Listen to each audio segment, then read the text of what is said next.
এবার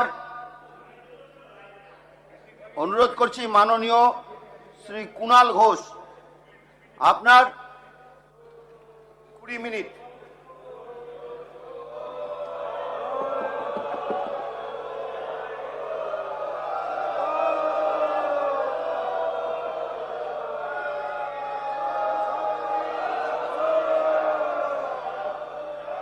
please please please please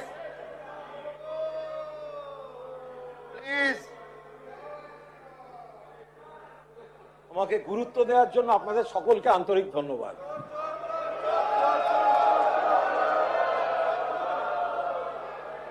বাবু, বিষয়ের বাইরে যাবেন না, যে আলোচনা হচ্ছে সেটা থাকুন।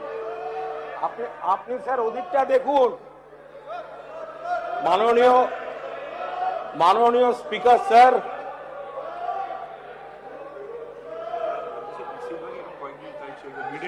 আমি মাননীয় স্পিকার স্যার একটু এদিকে।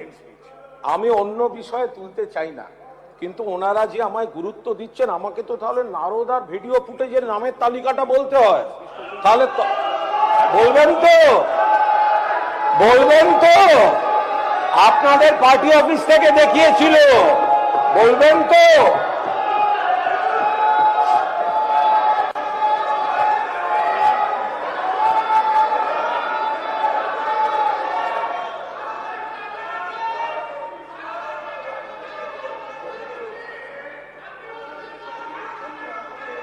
বেশ করেছি, বসুন।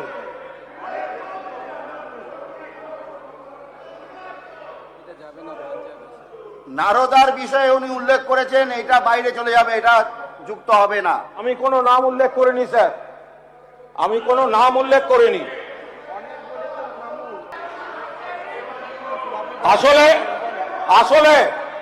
আসলে স্পিকার স্যার ব্যবস্থা করে রেখেছেন যে আসল বিরোধী বেঞ্চ থেকে কথা হলে কথা হবে না, আর ওনার অনৈতিকভাবে মেরুদণ্ডহীন বিরোধী দলনেতাকে বলতে দিলে তখন সেটা বলতে দেয়া হবে, এইটা উনি ব্যবস্থা করে রেখেছেন।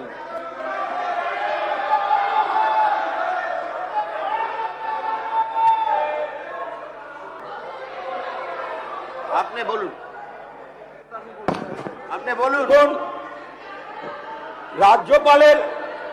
রাজ্যপালের ভাষণে স্যার এখানে লেখা আছে মহিলা নিগ্রহে 0 টলারেন্স। স্যার, তো বালুরঘাটে যে ধর্ষণের মামলা ঋতব্রত স্যার, মহিলার ভিডিও রয়েছে স্যার। আরে দাঁড়াও না স্যার, এখন এই হাউসে কি হচ্ছে এটা? একটা বিধানসভা, পবিত্র একটা জায়গা, সেখানে মুখ্যমন্ত্রীকে টার্গেট করে, ইঙ্গিত করে মানে বলার চেষ্টা হচ্ছে, কুৎসিত একটা ইঙ্গিত করার চেষ্টা হচ্ছে। যিনি এলওপি হয়েছেন বিরোধী দলনেতা, তার নাম ধরে বলা হচ্ছে। তো যিনি মুখ্যমন্ত্রী এবং যিনি এলওপি, তাদের সম্পর্কে যদি বিধানসভার অন্দরে কোনো সদস্য এইসব বলেন, এইসব করে কি লাভ? হ্যাঁ, বিধানসভাটা কি ওই পুরনো কি, তার কতটা কি ভিত্তি আছে, সেগুলোকে টেনে অসম্মান করার জায়গা? নাকি এই যে বাজেট সেশন, বাজেট নিয়ে যেটা পেশ করা হয়েছে সেটা নিয়ে চর্চা করার জায়গা? এটা কি করছেন কুণাল ঘোষ? হ্যাঁ, আবার বলছেন না আমি তো নাম উল্লেখ করিনি। আরে কি কি ইঙ্গিত করেছেন সেটা তো পরিষ্কার। এত চালাকি দেখানোর কি আছে? যখন স্পিকার বললেন যে নারদা কেসটা এটা থাকবে না, আসলে ওটা তো বিধানসভার ইস্যু না। তো যে বাজেট পেশ হয়েছে তার ওপরে এখন চর্চা করার বিষয়, তো তার বাইরে কেন থাকবে? কিন্তু প্রশ্ন হচ্ছে যে এই যে ব্যক্তিগত আক্রমণ করার চেষ্টা, এবং সেখানে মুখ্যমন্ত্রী এবং যিনি বিরোধী দলনেতা, তারও একটা গুরুত্ব থাকে। মানে ওনাদেরকে ইঙ্গিত করে যেভাবে আক্রমণ করার চেষ্টা হচ্ছে, সেই সাবজেক্ট নিয়ে কি এখানে চর্চা করার কথা? যে হ্যাঁ ওটা নিয়ে তো আমি বলছি, যে ইস্যু যে বিষয় বলা হচ্ছে এখানকার কোনো সাবজেক্টই না বিধানসভার, কিন্তু কেন বলা হচ্ছে? আর একটা বিধানসভাতে যদি মুখ্যমন্ত্রী এবং এলওপি, তারও একটা সম্মান আছে, যদি তাদেরকে ন্যূনতম সম্মান না দেওয়া হয় তাহলে এই অ্যাসেম্বলি সেশন চালিয়ে লাভটা কি? লাভটা কি? কি করছেন কুণাল ঘোষ? হ্যাঁ, কুণাল ঘোষকে দেখলে চোর স্লোগান অনেকে দিয়ে থাকেন, ডাক দিয়ে থাকেন, আর উনি তো এনজয় করেন দেখলাম। ওনাকে চোর স্লোগান দেওয়া হচ্ছে, উনি তো মানে হাসি মুখে এনজয় করছেন দেখলাম। মানে উনি ধরে নিয়েছেন যে আমাকে চোর লোকজন বলবেন, এনজয় করছেন। তো এনজয় করছেন তার মানে কি আপনি অন্যদেরকে অসম্মান করবেন বা মুখ্যমন্ত্রীকে অসম্মান করবেন, এলওপিকে অসম্মান করবেন? তারা ওখানে বলেছেন আপনাকে কিছু? একটা মিনিমাম সম্মান দেওয়ার যে জায়গা সেটা অ্যাসেম্বলিতে থাকবে না, তাহলে কি এর পবিত্রতা রইল? আরে কারোর বিরুদ্ধে কোনো অভিযোগ যদি মনে হয় থাকতে পারে, তার কতটা ভিত্তি আছে প্রথমত, আর দ্বিতীয়ত বিধানসভার অন্দরে এরকম অসম্মান করবেন? আর এই যে নারদা বলেন, এর ব্যাখ্যা তো মুখ্যমন্ত্রীও অনেকবার দেওয়ার চেষ্টা করেছেন। মুখ্যমন্ত্রীর জীবনে ওটা সত্যি একটা খুবই কষ্টের জায়গা।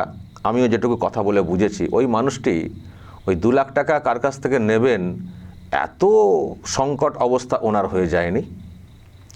কাগজে মোড়ে কি ছিল, টাকা ছিল না কি ছিল আমরাও জানি না, কিন্তু বলা হয় নাকি টাকার কথা, এই কুণাল ঘোষরা যেটা বলে থাকেন। কিন্তু পরে পরে কী সব এসছে বিষয়টা, এই যে আরও অনেকের ক্ষেত্রে এসছিল না ভিডিও, তো যেটা এসছিল পরের দিকে, যে পার্টিকে ডোনেশন করার নাম করে কোনো একটা সংস্থা বা কেউ এসছিলেন যে পার্টিকে ডোনেট করব।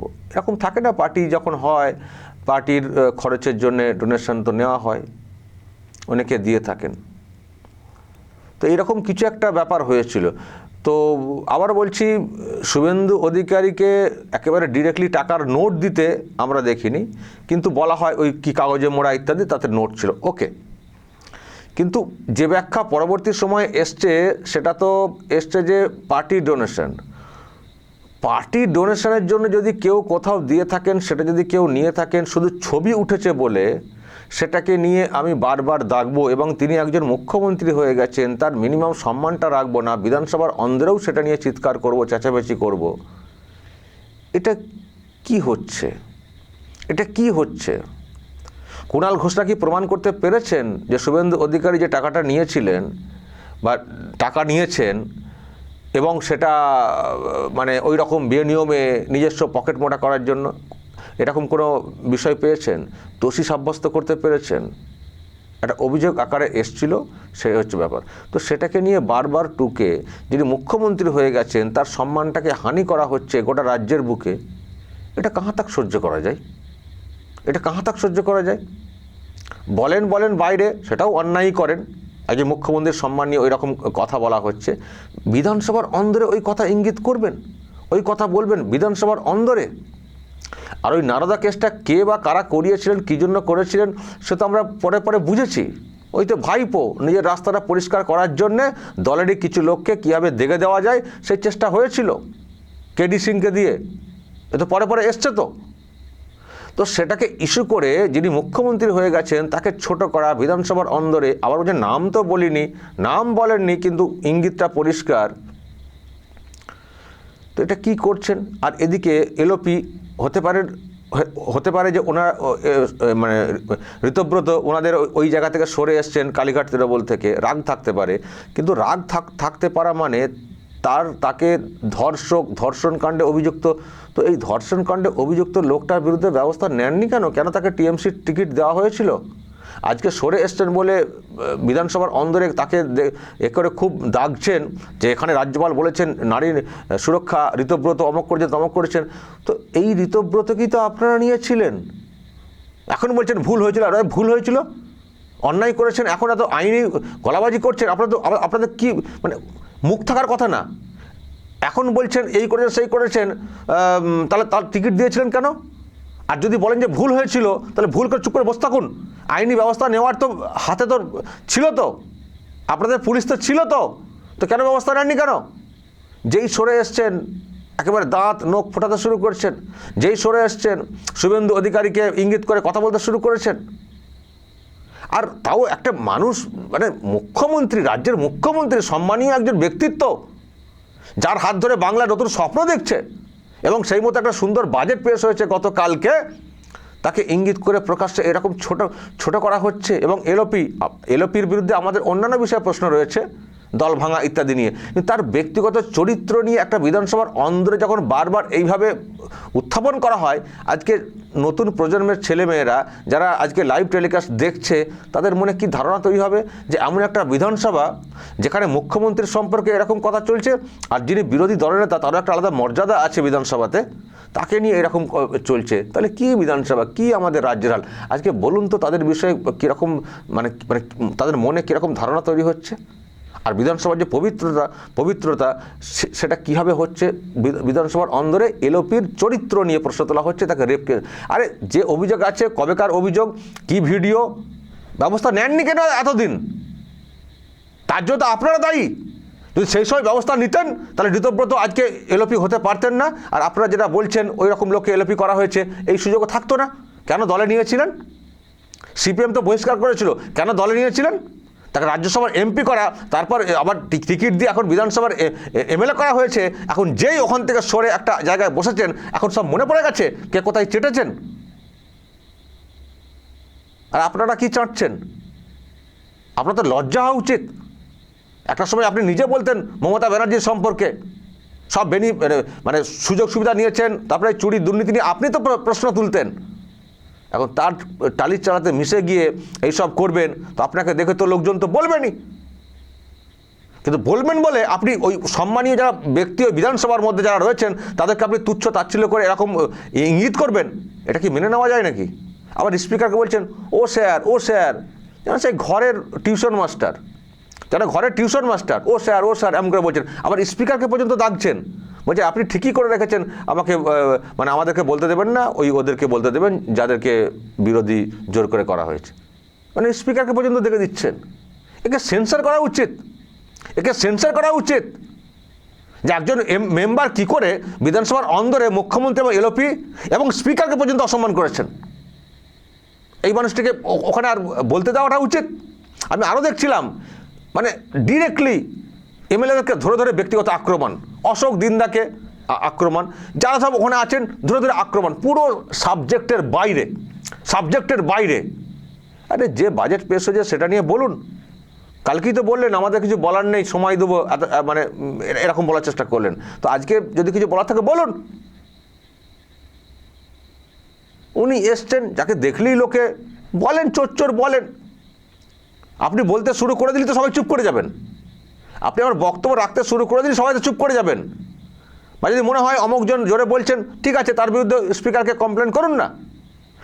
কিন্তু মুখ্যমন্ত্রীকে ইঙ্গিত করে মানে ওখানকার আক্রোশটা মুখ্যমন্ত্রীর ওপর মেটাবো, আবার ওনার ব্যক্তিগত আক্রোশটা এলওপির ওপরে মেটাবো, এটা হতে পারে না। সেন্সার করা উচিত, স্পিকারের ব্যবস্থা নেওয়া উচিত। আমি দেখছিলাম পরবর্তী সময় একবার ঋতব্রতর সম্পর্কে বলার চেষ্টা করছিলেন, কিন্তু দেখলাম মাইকটাকে অফ করে দেওয়া হয়েছে। মানে তার মানে বিধানসভা এগুলো পছন্দ করে না, সেদিন মাইকটাকে অফ করে দেওয়া হলো এই কথাটা বলতে যাওয়ার সময়। তো যখন অপছন্দের একটা বিষয়, একজন মানুষ এই রকম অপছন্দের জিনিস করবেন বিধানসভার অন্দরে, তাকে রেহাই কেন দেব?